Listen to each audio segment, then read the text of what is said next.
Steffy had always been the fearless forester, confronting obstacles front on, her confidence a shield against the world.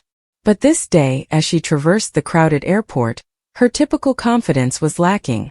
Her eyes, which were normally sharp and penetrating, were clouded by anguish that she could not shake. She tightened the strap of her fancy bag, her fingers quivering slightly, and pulled her sunglasses down to conceal the redness around her eyes. She wasn't prepared for the inquiries, probing, and scrutiny that came with being a forester in this town. Her return to Los Angeles was unplanned. She'd been in Paris for nearly a year, running Forrester Creations' European operations, and immersing herself in work to escape the agony that had forced her to leave. The fashion world had embraced her, describing her as a visionary, but no amount of recognition could heal the vacuum that had arisen within her.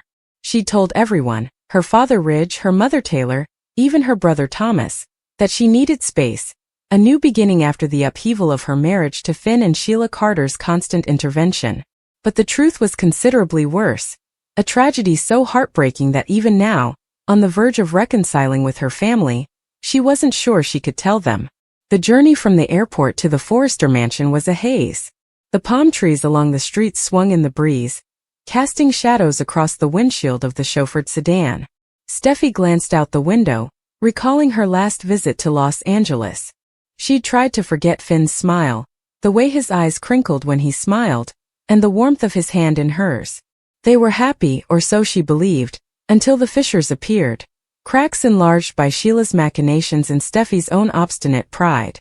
She'd fled to Paris not only to avoid Sheila, but also to avoid herself, the version of herself who had failed to safeguard what was most important. The automobile approached the vast Forrester estate, its white walls and manicured grounds in stark contrast to the fury raging inside. She took a deep breath, braced herself, and stepped outside.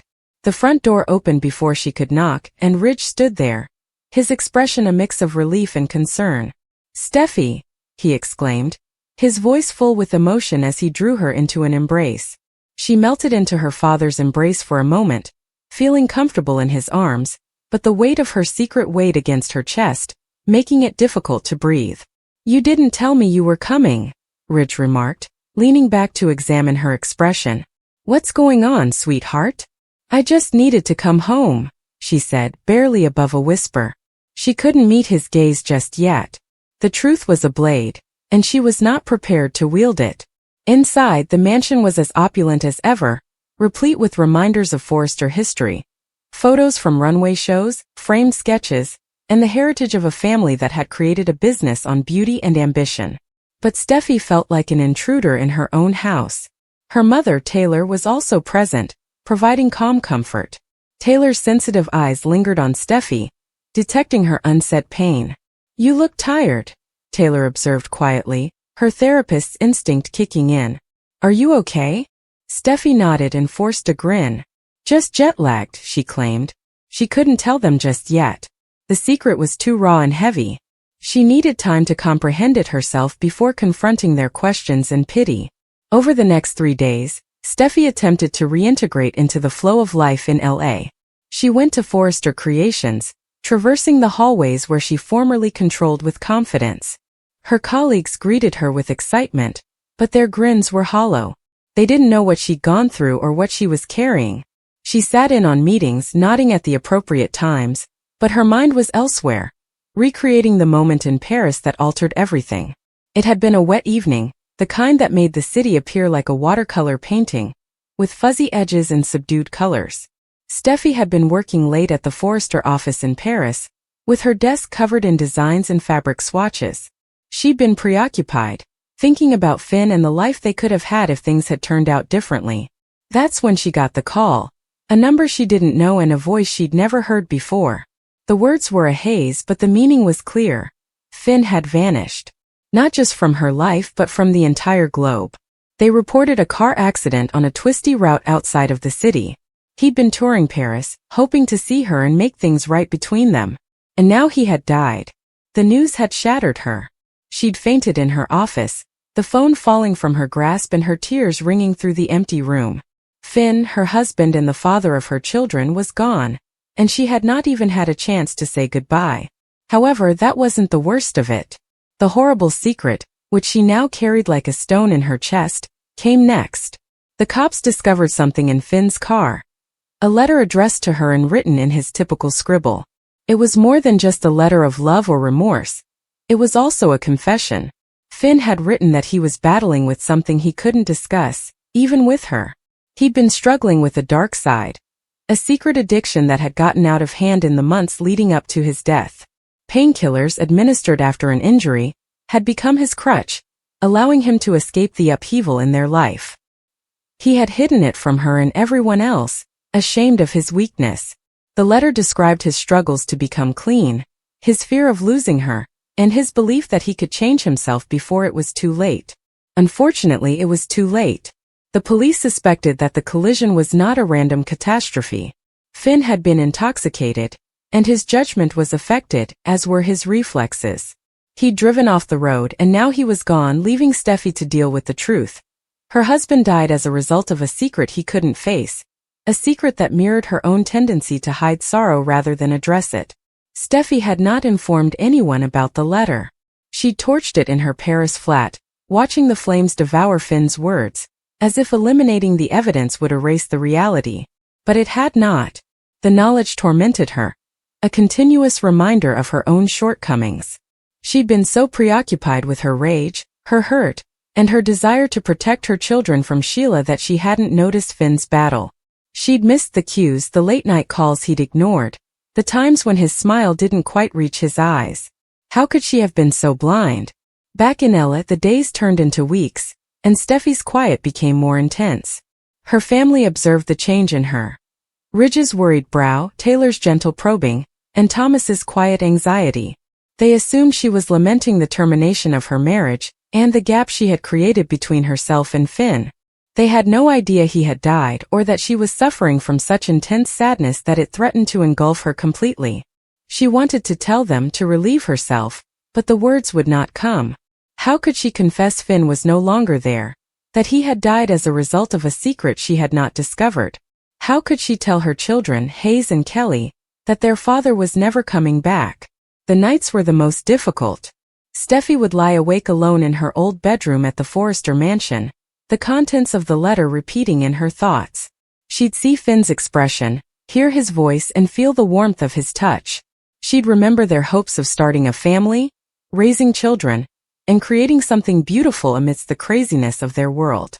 Her dreams had turned to ash, and she was left with just remorse. Steffy found herself at the edge of the Forrester estate one evening, peering out at the city below, as the sun fell below the horizon, coloring the sky in orange and pink tones. The lights of Los Angeles twinkled like stars, reminding her of the life she had previously enjoyed. She held Finn's wedding ring, which she had discovered among his belongings after the accident and had been delivered to her by the police. It was all she had left of him. A cold piece of metal with a lifetime's worth of unmet promises. Taylor discovered her there. Her mother's presence a calming anchor in the tempest. "Steffy," she replied, her voice quiet yet forceful. "You can't keep this within forever. Whatever it is, you must let it out." Steffy's neck clenched as the ring dug into her palm. She wanted to tell Taylor everything. The accident, the letter, the addiction, and the guilt. However, the words seemed like treachery, as if saying them would make Finn's death real and undeniable. "I can't," she said softly, tears streaming down her cheeks. "I can't lose him again." Taylor's gaze softened, and she took Steffy into her arms, sobbing. "You don't have to do this alone," Taylor explained. "Whatever it is, we'll face it together." Steffy felt hope for the first time since her homecoming. Perhaps she could gradually reveal the truth to those she cared about. Perhaps she could find a way to forgive herself, Finn, and move on for their children. But the road ahead was long, and the weight of her secret would linger, casting a shadow she'd have to learn to live in. As the city lights blurred through her tears, Steffy silently promised Finn, herself and their children, she would find a way to heal, honor his memory, and be the mother they needed. But for now she allowed herself to weep, the ring warm in her hand, a reminder of the love they'd lost and the courage she'd need to find to move forward. The weeks that followed were a gradual unraveling. Steffy began to open up, first to Taylor and later to Ridge. She informed them about Finn's death, the accident, and the note. The words were painful like shards of glass, but they provided a curious relief, as if speaking the truth reduced the load even somewhat. Her family banded around to support her, their love providing a ray of light in the gloom. Thomas took her hand during one especially difficult conversation. His eyes filled with the same anguish he'd felt after losing Caroline. "You're not alone, Steffy," he explained. "You never will be." But the hardest part was still to come. Steffy realized she couldn't keep the truth from her children forever. Hayes was too young to understand, but Kelly, with her bright eyes and inquisitive mind, deserved to learn about her father. Steffy picked a calm afternoon, sitting with Kelly in the garden, the perfume of jasmine thick in the air. She held her daughter close, her voice shaking as she explained Finn's absence and how he was watching over them from heaven. Kelly's cries crushed Steffy's heart, but she hugged her tightly, pledging to be there always. The secret was revealed, yet the suffering persisted. Steffy knew it would take time, years perhaps, to completely comprehend what had occurred.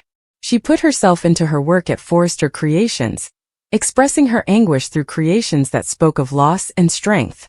Her collections became a monument to Finn, with each piece representing a thread in the fabric of their mutual history. The fashion world took note, describing her work as raw, emotive, and a break from the polished beauty of her previous creations. But Steffy seemed unconcerned by the praise. She was constructing for herself, Finn, and the life they had nearly had. As the months went into years, Steffy discovered moments of tranquility. She'd walk along the shore with her children, their laughing a reminder of the love that remained in her heart. She'd go to Finn's cemetery, a peaceful site overlooking the ocean, and chat to him about their children, her problems, and the woman she was becoming. The guilt never left her entirely, but it softened and became a part of her rather than the whole. Steffy's return to Los Angeles had been characterized by a dreadful secret, a reality that threatened to destroy her. But in the end, it was that fact that compelled her to confront her own power and rise from the ashes of her sadness. She was still a Forrester, daring and beautiful, but she had gained a deeper awareness of love, grief, and the courage required to persevere. And as she stood on the cliffs above the Pacific, the wind in her hair and her children's hands in hers, she realized she was more than simply surviving. She was living for Finn, her family, and herself.